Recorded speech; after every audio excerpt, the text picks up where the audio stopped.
குமரிக்கண்டம் தமிழர்களின் செவிவழி கதைகளிலும் இலக்கிய பதிவுகளிலும் ஆழமாக வேரூன்றிய ஒரு புராண அல்லது கற்பனை கண்டமாகும். இந்திய பெருங்கடலில் இந்தியாவின் தெற்கே இருந்ததாக நம்பப்படும் இந்த கண்டம் பண்டைய தமிழ் சமூகத்தின் தொட்டில் என்றும் மனித நாகரிகத்தின் ஆதிமூலம் என்றும் சிலரால் போற்றப்படுகிறது. லெமூரியா என்ற பெயரிலும் அறியப்படும் இது காலங்காலமாக தமிழர்களின் அடையாளம் மற்றும் பெருமையின் ஒரு அங்கமாக இருந்து வருகிறது. குமரிக்கண்டத்தின் தோற்றமும் நம்பிக்கைகளும்.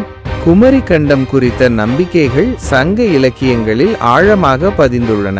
குறிப்பாக சிலப்பதிகாரம், புறநானூறு, கலித்தொகை போன்ற நூல்களில் கடல்கோள்கள், சுனாமி போன்ற பேரலைகள் பற்றிய குறிப்புகளும் நிலப்பரப்புகள் கடலால் விழுங்கப்பட்ட செய்திகளும் காணப்படுகின்றன. இந்த குறிப்புகளே குமரிக்கண்டம் பற்றிய கருத்துக்கு ஆதாரமாக முன்வைக்கப்படுகின்றன. முதல் மாந்தன் தோன்றிய இடம்.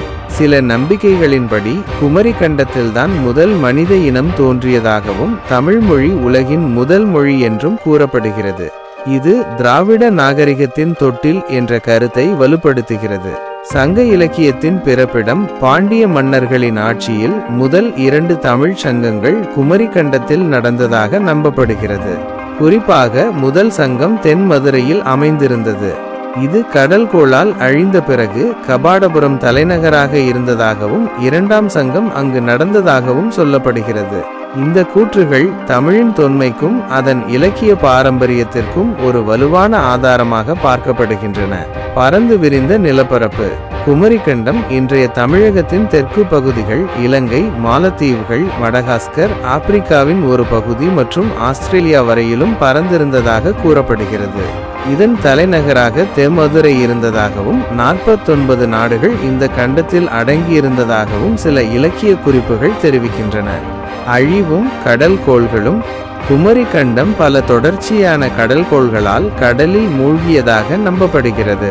இந்த கடல்கோள்கள் குறித்து பல்வேறு இலக்கியங்களில் குறிப்புகள் காணப்படுகின்றன.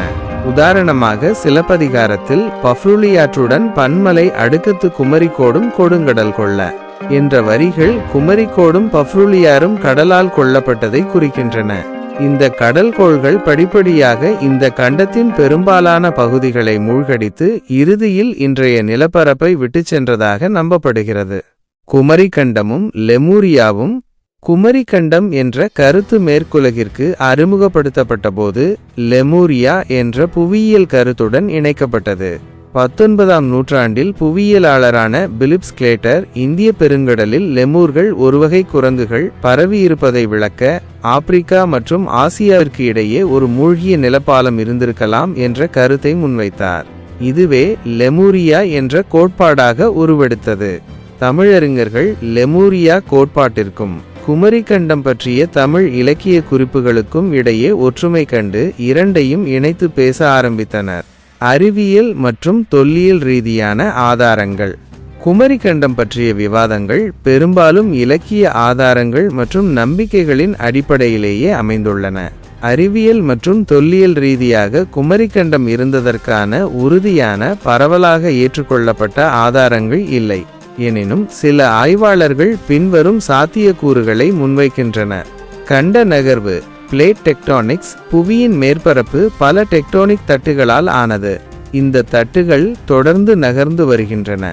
புவியியல் வரலாற்றில் கண்டங்கள் பிரிந்தும் இணைந்தும் உள்ளன. ஆப்பிரிக்கா, இந்தியா, ஆஸ்திரேலியா மற்றும் அண்டார்டிகா ஆகியவை கோண்ட்வானா என்ற ஒரு பெரிய சூப்பர் கண்டத்தின் ஒரு பகுதியாக இருந்தன. இந்த கண்டங்கள் பிரிந்து நகர்ந்தபோது சில நிலப்பரப்புகள் கடலில் மூழ்கியிருக்கலாம். கடல் மட்ட உயர்வு. கடந்த பல்லாயிரம் ஆண்டுகளில் பனிக்காலங்களுக்கு பிறகு கடல் மட்டம் கணிசமாக உயர்ந்தது. இதனால் குறைந்த உயரத்தில் இருந்த நிலப்பரப்புகள் கடலில் மூழ்கியிருக்கலாம். நீர்மூழ்கிய தீவுகள் மற்றும் நிலப்பரப்புகள். இந்திய பெருங்கடலில் மாலத்தீவுகள் போன்ற பவளப்பாறை தீவுகளின் அடிப்பகுதியில் மூழ்கிய நிலப்பரப்புகளின் தடயங்கள் காணப்படுகின்றன. இவை பண்டைய கண்டத்தின் எச்சங்களாக இருக்கலாம் என்ற கருத்தும் உள்ளது.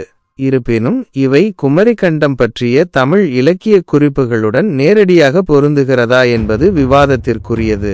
துவாரகா நகர் ஆய்வு. குஜராத் கடற்கரையில் கிருஷ்ணர் வாழ்ந்ததாக கருதப்படும் துவாரகா நகரம் கடலில் மூழ்கியதற்கான தொல்லியல் சான்றுகள் கண்டெடுக்கப்பட்டுள்ளன. இது கடல்கோள்கள் பற்றிய இலக்கிய குறிப்புகளை ஆதரிக்கிறது. ஆனால் இது குமரிக்கண்டத்துடன் நேரடி தொடர்புடையது அல்ல.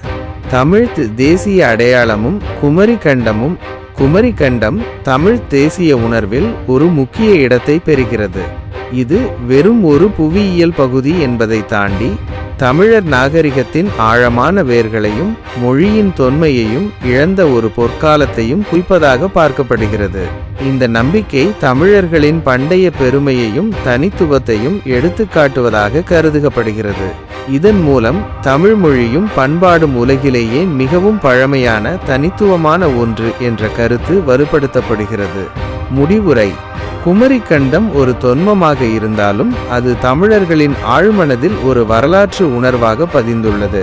அறிவியல் ரீதியாக உறுதியான ஆதாரங்கள் இல்லாத போதும் கடல்கோள்கள் மற்றும் கண்ட நகர்வுகள் பற்றிய புவியியல் சாத்தியக்கூறுகள் இந்த நம்பிக்கைக்கு ஒரு அடித்தளத்தை வழங்குகின்றன.